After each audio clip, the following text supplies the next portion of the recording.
Appendix. Letters between M. Aurelius Antoninus and M. Cornelius Fronto. 1. Who was M. Cornelius Fronto? M. Cornelius Fronto was born in Cirta, in Numidia, and moved to Rome during Emperor Hadrian's reign. He became one of the most famous teachers of his time, known for his skills as a speaker and teacher. Fronto taught M. Aurelius and his colleague L. Verus as young boys. Thanks to his work, he became wealthy, had a Senate seat, and even reached the consul rank in AD 143. 2. Fronto's works. Before the 19th century, only one of Fronto's works was known, a grammar book. But in 1815, Cardinal Mai found many of Fronto's letters and essays in a hidden manuscript in Milan. These were later published, giving us a look into his correspondence with Emperor Antoninus Pius, M. Aurelius, L. Verus, and his friends. While Fronto's writing is often criticized for being dry and overly formal, it's clear that he had a genuine and kind heart. 3. Fronto and Marcus Aurelius's relationship. The letters between Fronto and Marcus show a deep friendship. Fronto was not afraid to speak honestly, even when he disagreed with Marcus. For example, Fronto once shared his opinion on Herodes Atticus, a Greek teacher whom both Marcus and Antoninus highly respected. Despite differing views on the case, Marcus showed understanding, and Fronto respected his advice. 4. Honest advice and warm friendship.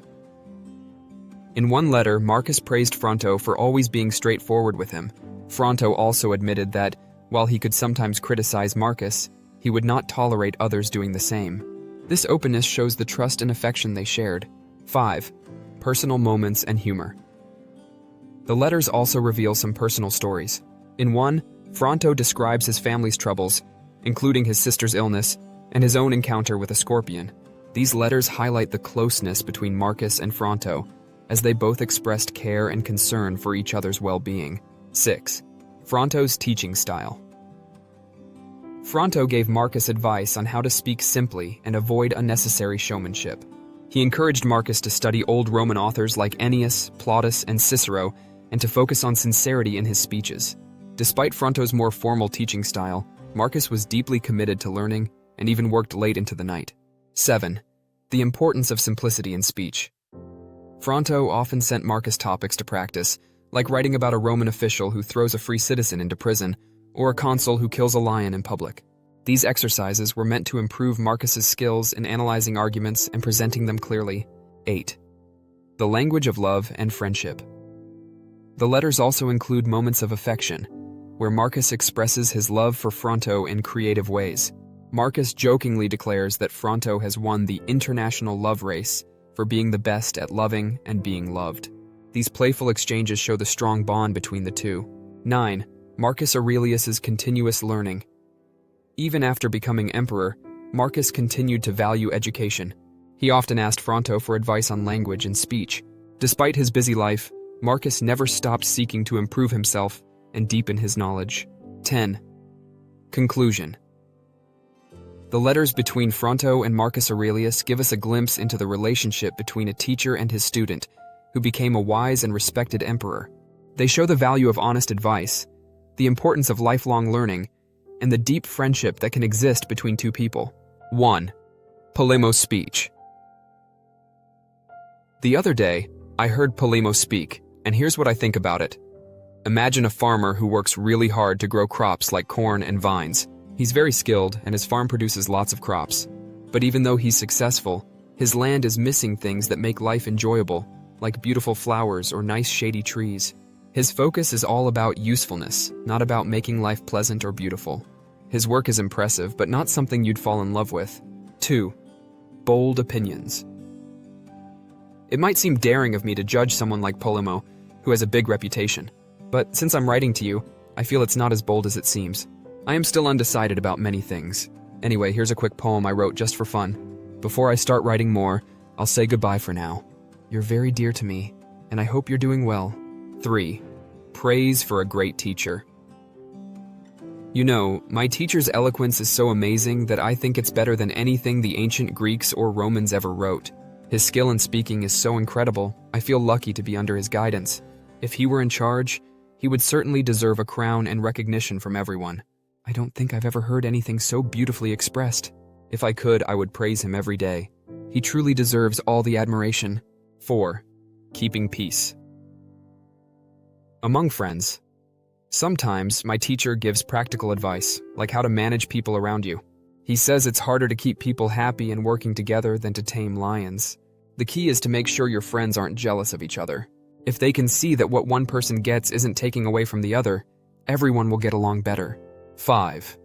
A day in the life of Marcus. Here's what a day might look like for me. I study late into the night, then take a short walk in the morning. I dress up to visit the emperor and go hunting, but we don't find much. And after that, I read books and write for a couple of hours, even though I'm not feeling my best today. I'm still not happy with my writing, but I push through. Later, I eat lunch, take care of my health, and spend some time with my family.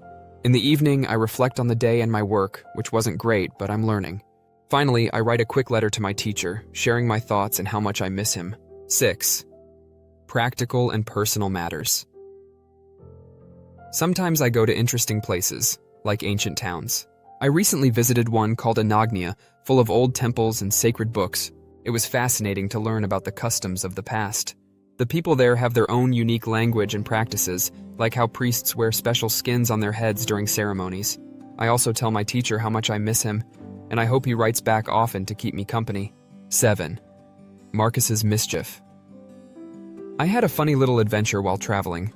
I was riding ahead of the group and saw a herd of sheep with 2 shepherds.